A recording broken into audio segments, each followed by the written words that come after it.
로마서 8장 5절에서 11절 말씀입니다.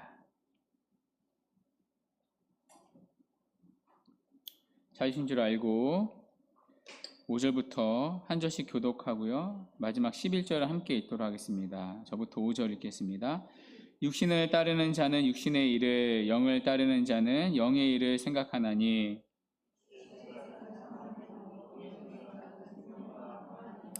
육신의 생각은 하나님과 원수가 되나니 이는 하나님의 법에 굴복하지 아니할 뿐 아니라 할 수도 없음이라. 만일 너희 속에 하나님이 영에 거하시면 너희가 육신에 있지 아니하고 영에 있나니 누구든지 그리스도의 영이 없으면 그리스도의 사람이 아니라.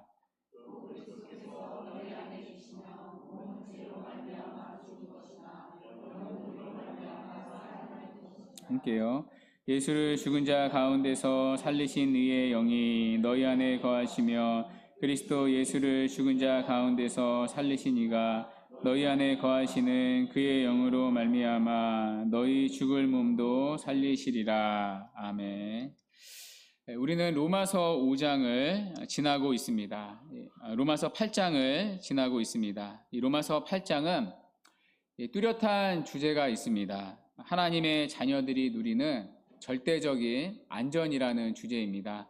한마디로 성도의 안전함, 이것이 로마서 8장의 주제입니다. 그런데 이 로마서 8장에서 바울은 성도를 다르게 표현합니다. 그 표현이 4절에 나오는데요.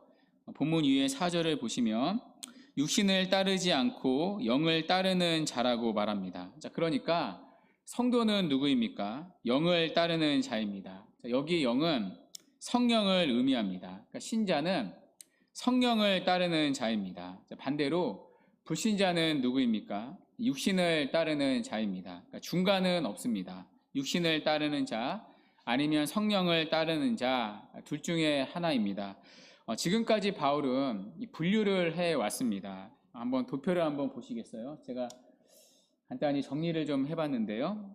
죄의 종 아니면 의의 종, 또 아담 안에 있는 자 아니면 그리스도 예수 안에 있는 자, 또 죄와 사망의 법 아래 있는 자 아니면 생명의 성령의 법 아래 있는 자, 분류를 해왔습니다. 오늘 본문에서도 또 하나의 분류가 나옵니다. 육신을 따르는 자, 성령을 따르는 자. 육신을 따르는 자는 죄의 종입니다. 아담 안에 있는 자입니다. 죄와 사망의 법 아래 있는 자입니다. 한마디로 불신자입니다. 반대로 성령을 따르는 자는 의의 종입니다. 예수 그리스도 안에 있는 자입니다. 성령의 법 아래 있는 자입니다. 한마디로 신자입니다. 만일 여러분이 성도라면 여러분은 성령을 따르는 자입니다. 성령을 따르는 자, 그것이 로마서 8장이 말하는 신자의 특징입니다. 바울은 이 신자의 특징을 육신을 따라 살아가는 불신자의 삶과 대조합니다. 먼저 바울은 불신자의 삶을 설명합니다. 그들은 육신을 따르는 자입니다. 그런데 여기 따른다는 뜻은요, 능동적인 개념이 아닙니다. 그러니까 뒤쫓아가다, 붙잡다라는 뜻이 아닙니다. 정확히는 지배를 받는다는 뜻입니다. 철저히 수동적인 개념인 거죠. 그러니까 누구의 지배 아래에 있는가? 육신의 지배 아래에 있다는 것입니다. 그렇다면 육신의 지배 아래에 있다는 건 무슨 뜻입니까? 그러니까 쉽게 말해 죄의 지배 아래에 있다는 뜻입니다. 그러니까 다 하나로 연결이 되니까요. 그러니까 여기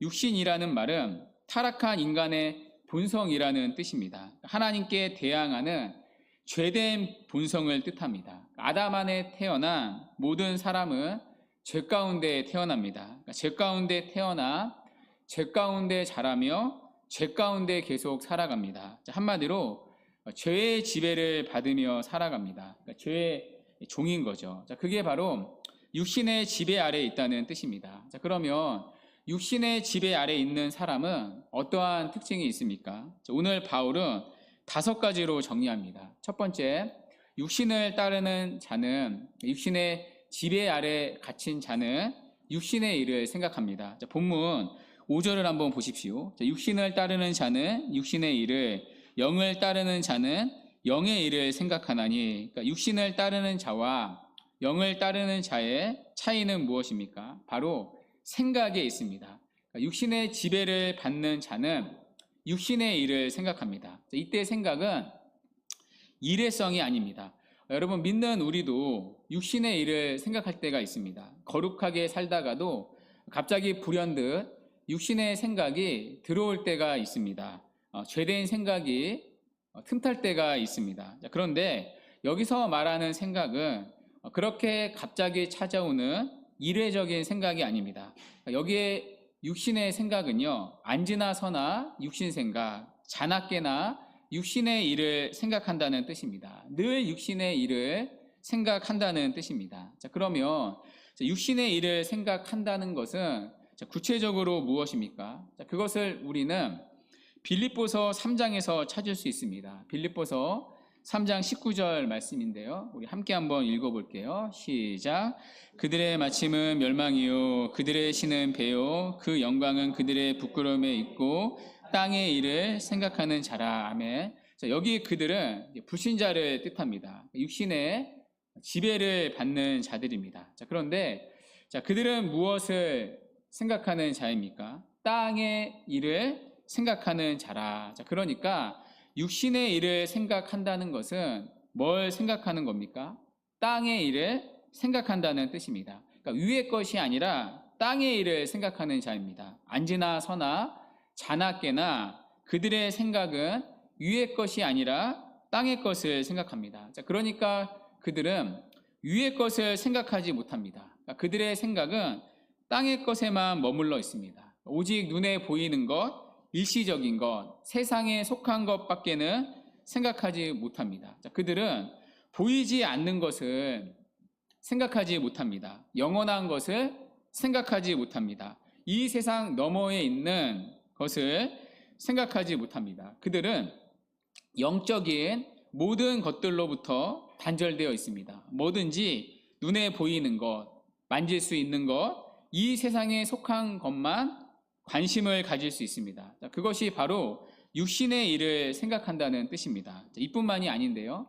갈라디아서 5장에서 바울은 육신의 일에 대해 구체적으로 나열합니다. 갈라디아서 5장 19절에서 21절 말씀인데요. 한번 보시겠어요? 자, 갈라디아서 5장 19절에 육체의 일은 분명하니, 즉 육신의 일은 분명하니. 자, 어떤 것들이 있습니까? 우리 하나씩 쭉 한번 읽어볼까요? 곧 음행부터 한번 쭉 21절 끝까지 읽어보도록 하겠습니다. 곧 음행과, 자 시작. 곧 음행과 더러운 것과 호색과 우상 숭배와 주술과 원수 맺는 것과 분쟁과 시기와 분냉과 당 짓는 것과 분열함과 이단과 투기와 술 취함과 방탕함과 또 그와 같은 것들이라. 전에 너희에게 경계한 것 같이 경계하노니 이런 일을 하는 자들은 하나님의 나라를 유업으로 받지 못할 것이요. 아멘. 자, 이것들은 다 육신의 일입니다. 이것들이 다 죄의 본성을 따라가는 육체의 일입니다. 육신을 따르는 불신자들은 이런 육신의 일로 생각이 가득 차 있습니다. 음행부터 시작해서 술 취함과 방탕함에 이르기까지 그들의 생각은 이런 육신의 일로 가득 차 있습니다. 여기에는 어떤 거룩이나 믿음이나 경건이나 사랑이나 화평케 하는 것이 없습니다. 성령의 열매들이 하나도 없습니다. 그것들이 들어갈 자리가 없습니다. 하나같이 하나님과 관계없는 삶입니다. 그런데 불신자들은 이런 육신의 일로 생각이 가득 차 있습니다. 그들은 육신의 지배를 받고 있기 때문입니다. 이것이 바로 육신을 따르는 자들의 첫 번째 특징입니다. 그들의 생각은 육신의 일입니다. 두 번째, 육신의 지배를 받는 사람의 특징은 무엇입니까? 두 번째는 사망입니다. 6절에 보면요, 육신의 생각은 사망이요. 여기의 사망은요, 육체적인 죽음만을 말하지 않습니다. 1차적으로는 영적인 죽음을 의미합니다. 성경은 불신자를 가리켜서 영적으로 죽어 있다고 말합니다. 죽었다는 말은 반응이 없다는 것입니다. 시체는 아무런 반응을 보이지 않습니다. 여러분, 시체 옆에 가서 아무리 떠들어 보십시오. 아무런 반응이 없습니다. 죽었기 때문이죠. 영적으로 죽었다는 것도 마찬가지입니다.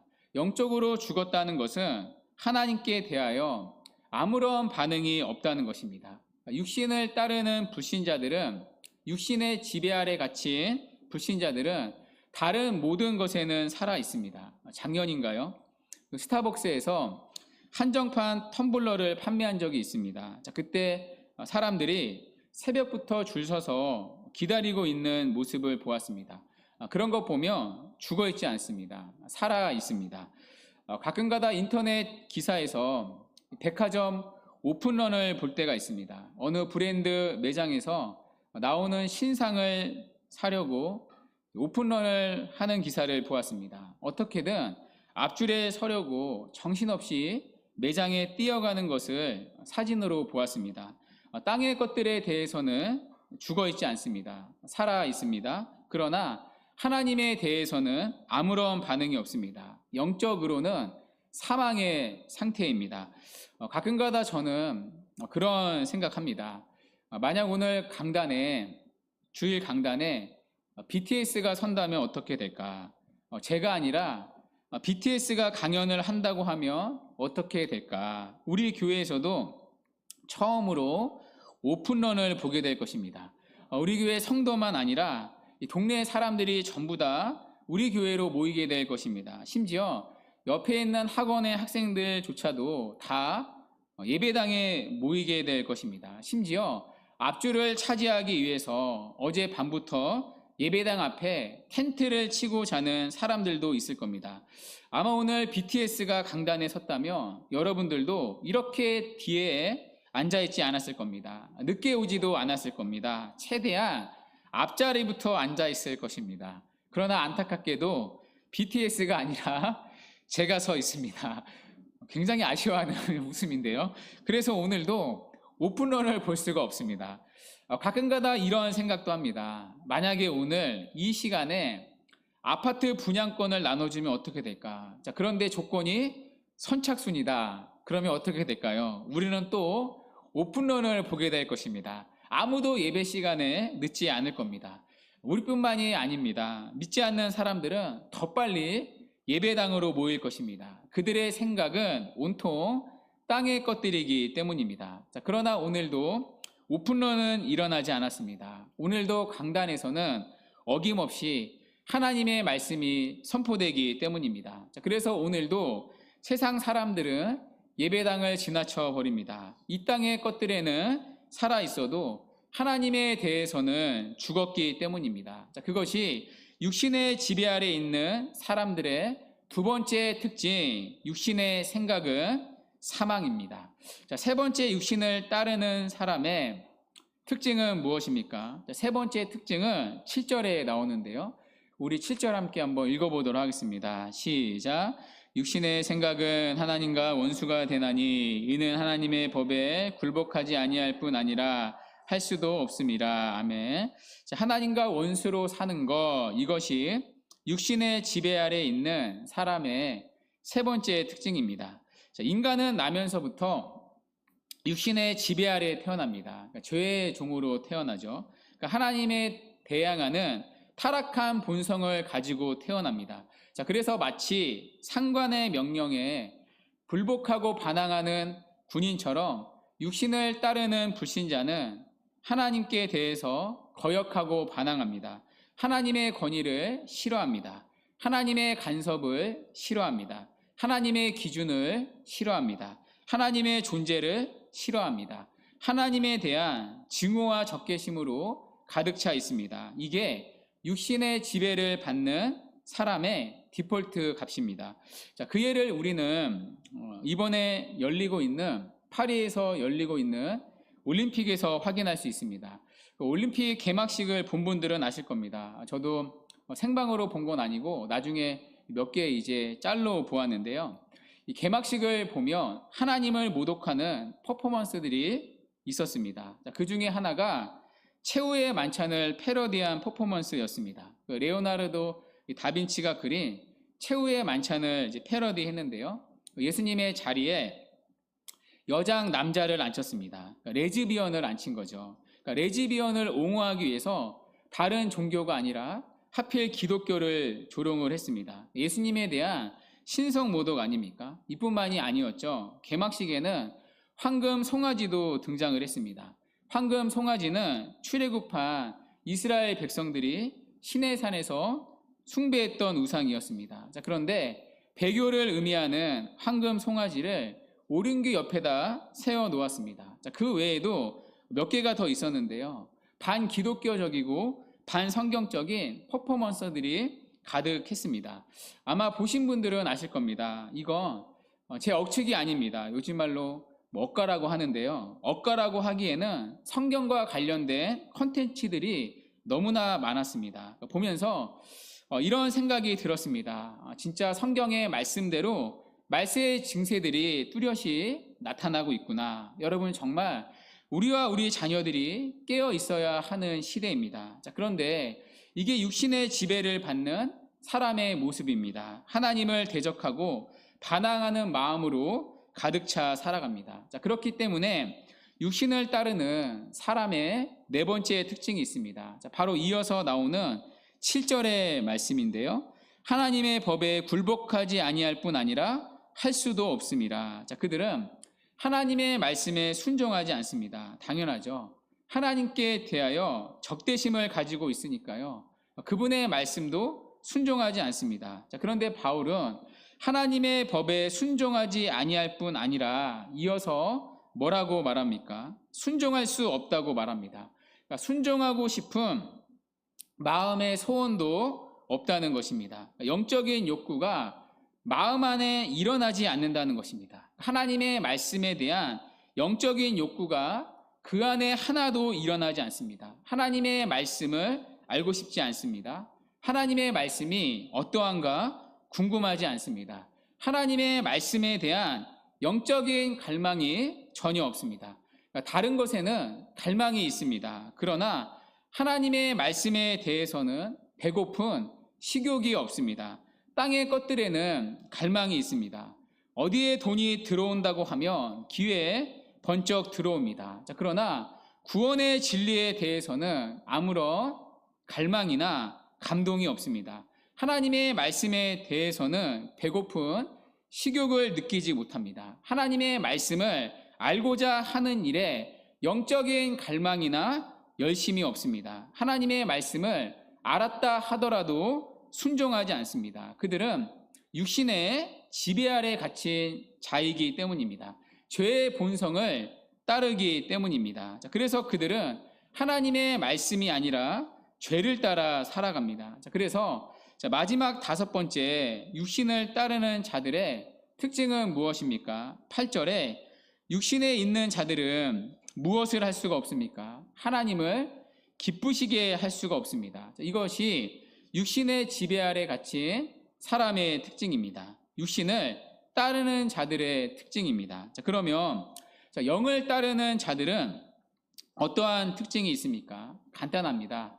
육신을 따르는 자들과 정반대입니다. 하나하나가 정반대의 모습을 가집니다. 먼저 성령을 따른다는 것은요, 성령의 지배를 받는다는 뜻입니다. 그러니까 수동적인 개념인 거죠. 육신의 지배에서 성령의 지배를 받는 자리로 옮겨졌다는 뜻입니다. 그래서 어떤 분은 구원을 영역의 이동이라고 하더라고요. 지배받는 영역이 육신의 지배가 아니라 성령의 지배로 옮겨졌다는 것입니다. 그러면 성령의 지배를 받은 성도에게는 어떠한 특징이 있습니까? 첫 번째, 그들은 육신의 일이 아니라 성령의 일을 생각합니다. 땅의 것이 아니라 위의 것을 생각합니다. 이것을 우리는 골로새서 3장을 통해 확인할 수 있습니다. 골로새서 3장 1절부터 2절인데요. 우리 함께 한번 읽도록 하겠습니다. 시작. 그러므로 너희가 그리스도와 함께 다시 살리심을 받았으면 위의 것을 찾으라. 거기는 그리스도께서 하나님 우편에 앉아 계시느니라. 위의 것을 생각하고 땅의 것을 생각하지 말라. 아멘. 여기 너희는 그리스도와 함께 살리심을 받은 자들입니다. 즉 성령으로 거듭난 성도들을 말합니다. 성도들은 무엇을 찾는 자입니까? 땅의 것이 아니라 위의 것을 생각하는 사람입니다. 일시적인 것이 아니라 영원한 것을 생각합니다. 눈에 보이지 않는 것이 아니라 눈에 보이는 것이 아니라 눈에 보이지 않는 것들을 생각합니다. 이 세상에 속한 것이 아니라 이 세상 너머에 있는 것을 생각합니다. 두 번째, 성령의 지배를 받으면 생명과 평안이 있습니다. 본문 6절에 보면 영의 생각은 생명과 평안이라고 말합니다. 여기 생명은 영적인 생명을 말합니다. 하나님께 대하여 살아났다는 뜻입니다. 하나님께 대하여 반응할 수 있습니다. 저도 그랬습니다. 예수를 믿게 되었을 때 하나님에 대해 죽었던 감각이 살아나게 되었습니다. 그 증거가 예배를 사모하는 것이었습니다. 저는 가족들이 다 믿지 않았습니다. 누구도 주일에 교회를 가라고 한 번도 시킨 적이 없었습니다. 오히려 가지 못하는 상황들이 있었습니다. 그러나 저는 주일에 교회를 나갔습니다. 너무나 하나님을 만나고 싶었기 때문입니다. 누가 시켜서가 아니라 하나님에 대하여 살아났기 때문입니다. 그러니 하나님 없이는 살 수가 없었습니다. 여러분, 우리도 다 그렇지 않습니까? 세상에 무엇을 가졌다 할지라도 우리 마음 안에 하나님이 없으면 헛헛함과 허무함을 느끼지 않습니까? 우리가 영적으로 살아났다는 증거입니다. 이것이 성령의 지배를 받는 사람에게 나타나는 생명의 증거입니다. 세 번째, 성령의 지배를 받는 사람은 하나님과 바른 관계를 맺습니다. 하나님의 원수가 아니라 하나님을 사랑하는 하나님의 자녀가 되었습니다. 그래서 네 번째, 하나님의 말씀에 순종할 수 있습니다. 아니, 하나님의 말씀에 순종하려는 마음의 소원이 생깁니다. 저도 그랬습니다. 제가 예수님을 믿게 되었을 때 가장 먼저 일어난 반응 중에 하나가 말씀에 대한 영적인 욕구였습니다. 식욕이 일어나듯이 말씀에 대한 영적인 식욕이 강하게 일어났습니다. 말씀이 너무나 알고 싶었습니다. 저는 지금도 그렇지만 개인적으로 책을 좋아하지 않습니다. 그런데 제가 거듭나게 되었을 때 저는 학교 도서관 7층을 수시로 다녔습니다. 도서관 7층에는 기독교 서적이 많았기 때문입니다. 너무나 하나님의 말씀이 알고 싶었습니다. 물론 그때는 신앙의 배경이 없다 보니까요, 읽어도 잘 이해되지 않는 내용이 많았습니다. 그런데도 책들을 한 권씩 뒤적였던 기억이 있습니다. 하나님의 말씀이 너무나 알고 싶었기 때문입니다. 어떻게 해서든지 성경을 배우고자 하는 영적인 배고픔이 생겼습니다. 뿐만 아니라 말씀대로 살고자 했습니다. 그래서 성령을 따르는 자의 마지막 결론은 무엇입니까? 하나님을 기쁘시게 할 수가 있습니다. 이것이 육신을 따르는 자와 성령을 따르는 자의 비교입니다. 육신의 지배 아래 갇힌 자와 성령의 지배 아래 있는 사람의 비교입니다. 그런데 여러분, 왜 바울은 이 비교를 하는 것입니까? 바울이 비교를 하는 이유는 육신을 따르는 자들을 정죄하기 위해서가 아닙니다. 혹여나 우리 가운데 아직도 거듭나지 못한 분들이 계실 겁니다. 육신을 따르는 자들이 계실 겁니다. 그 사람들을 정죄하는 게 아닙니다. 우리가 받은 구원이 얼마나 복되고 확실한 구원인지를 말하려는데 이 비교의 목적이 있습니다. 여러분, 우리 모두는 어디에 있었던 자입니까? 육신을 따르는 자리에 있었습니다. 육신의 지배 아래에 있었습니다. 그런데 지금 우리는 어디에 있습니까? 성령의 지배를 받는 자리에 있습니다. 그런데 이것은 우리 힘으로 된 것이 아닙니다. 우리 스스로의 결단과 노력과 힘으로는 육신의 지배 아래에서 나올 수 없습니다. 누군가가 육신의 지배 아래 있던 우리를 성령의 지배 아래로 옮겨 주었기 때문에 가능한 일입니다. 그렇다면 우리가 성령의 지배 아래로 옮겨진 이유는 무엇입니까? 우리가 성령을 따라 살게 된 이유는 무엇입니까? 자, 그 이유가 9절에 나오는데요. 우리 9절은 또 함께 읽도록 하겠습니다. 시작. 만일 너희 속에 하나님의 영이 거하시면 너희가 육신에 있지 아니하고 영에 있나니 누구든지 그리스도의 영이 없으며 그리스도의 사람이 아니라. 아멘.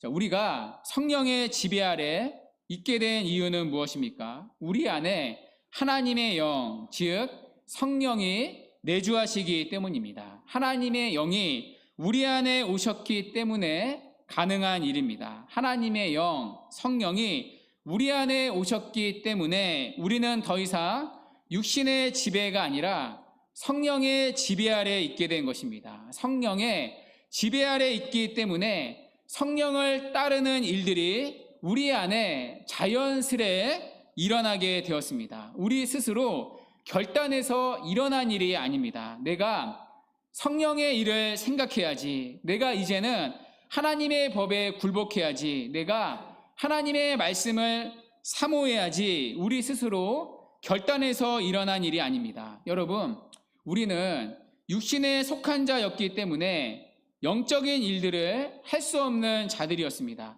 7절의 말씀대로 하나님의 법에 굴복하지 아니할 뿐 아니라 할 수도 없었습니다. 아예 마음의 소원이 일어나지 않았습니다. 실제로 여러분, 불신자들에게 이것들을 하라고 강요해 보십시오. 앞으로는 성령의 일을 좀 생각해 보세요.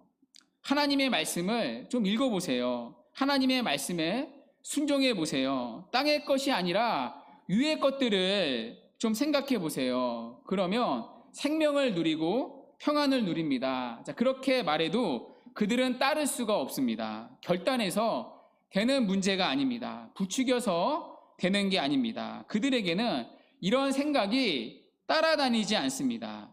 육신에 속한 자이기 때문입니다. 육신의 지배 아래 있기 때문에 육신을 따르는 게 그들에게는 자연스러운 반응이고 자연스러운 열매입니다. 자, 우리도 다 그 자리에 있었습니다. 자, 그랬던 우리가 성령의 일을 생각하고 땅의 것이 아니라 위의 것을 생각하고 하나님께 대하여 살아있게 된 것은 우리 스스로의 노력과 결단이 아니라 성령 하나님이 우리 안에서 일방적으로 그분의 주권과 은혜로 시작하신 일이기 때문입니다. 성령 하나님이 우리 안에 오셔서 우리의 죽은 영혼을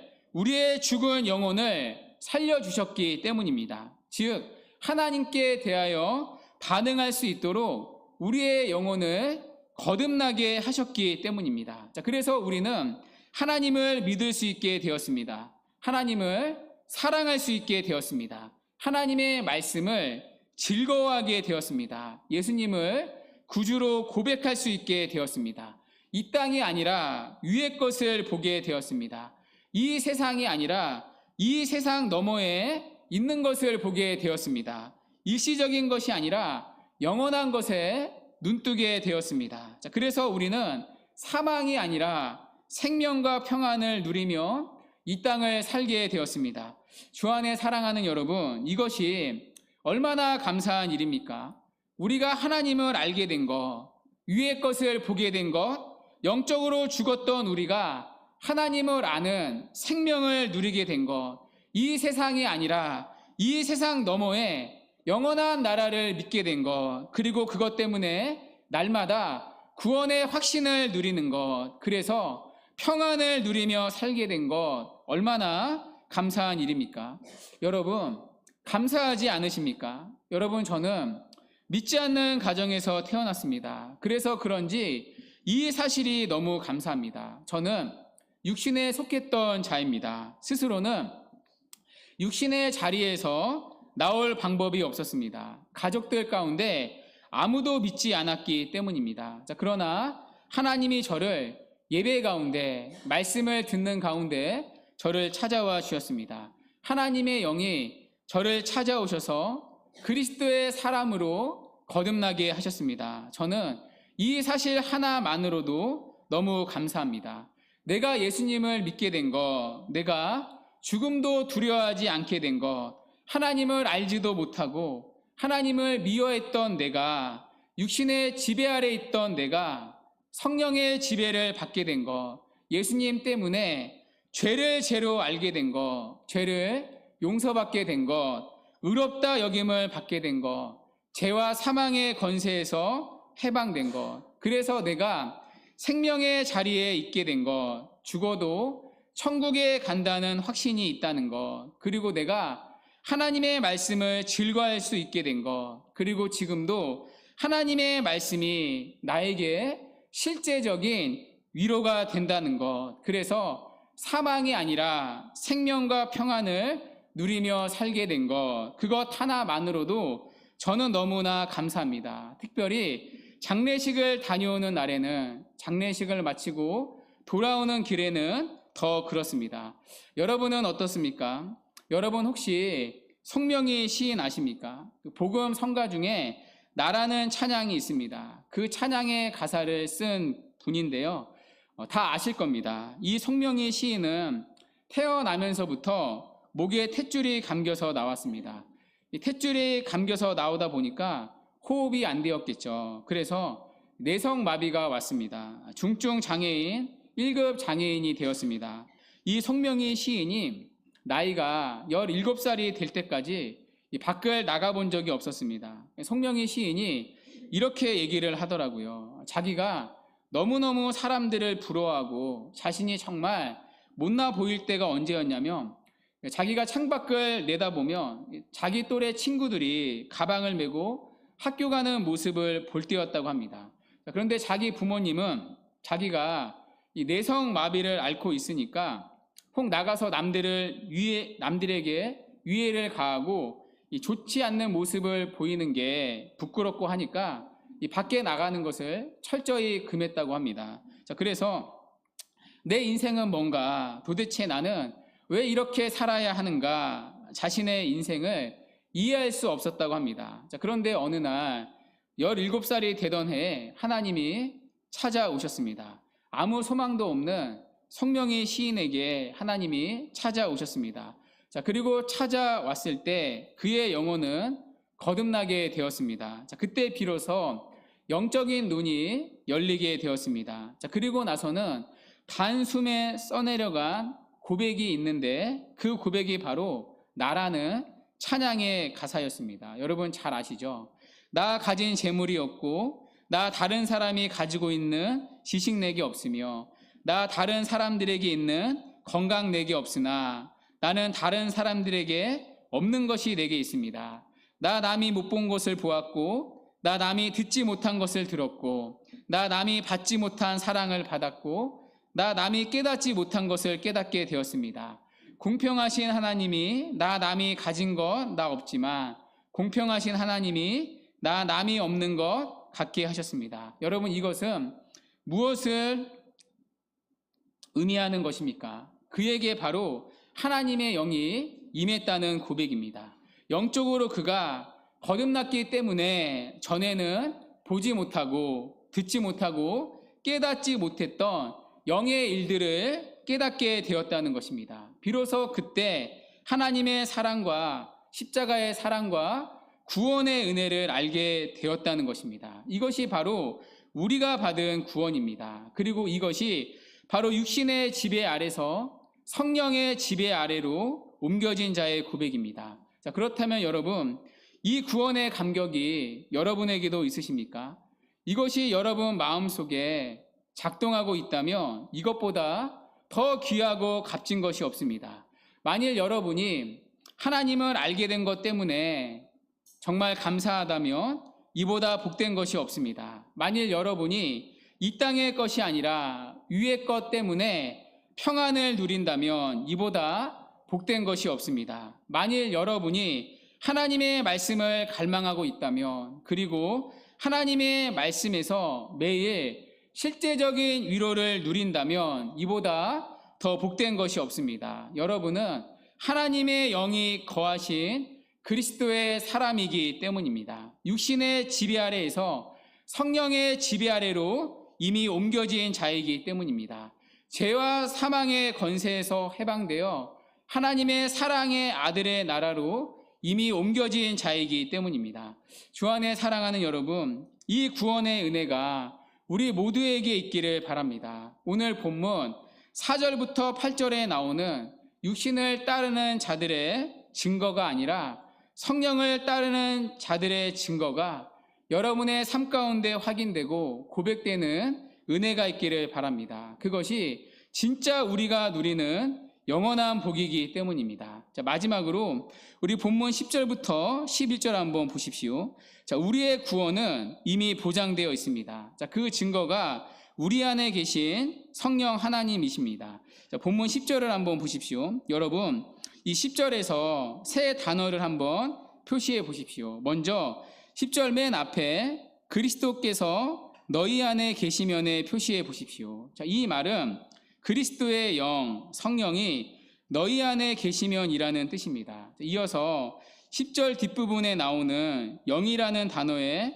표시해 보십시오. 자, 이 영은 우리의 영혼을 말합니다. 그러니까 성령이 아니라 우리의 영혼을 의미합니다. 자, 그 뒤에 살아있는 것이라니에 동그라미를 표시해 보십시오. 이것을 붙여서 한번 읽어 보십시오. 성령 하나님이 우리 안에 계시면 우리의 영혼은 살아났다는 것입니다. 우리 안에 계시는 성령 하나님 때문에 우리의 영혼은 거듭나게 되었다는 것입니다. 자, 그런데 우리의 영혼만 살리신 게 아닙니다. 17절 마지막에 보면 너희의 죽을 몸도 살아난다고 말합니다.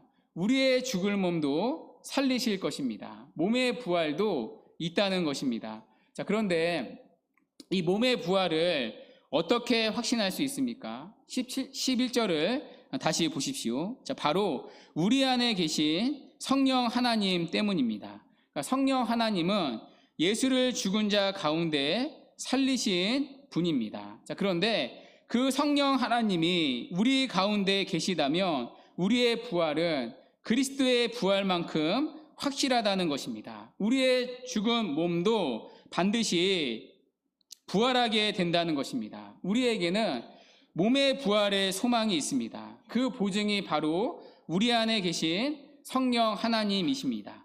성령 하나님 때문에 우리의 구원은 보장되어 있습니다. 우리의 영혼은 이미 살아나게 되었습니다. 그뿐 아니라 몸의 부활도 확신할 수 있습니다. 자, 그러므로 신자가 된다는 것은 죽었다가 살아난 사람이 되는 것입니다. 먼저 우리의 죽었던 영혼이 살아나게 되었습니다. 뿐만 아니라 우리의 죽을 몸도 주님의 재림 때에 다시 살아날 것입니다. 그래서 신자는 생명 가운데 살아가는 자입니다.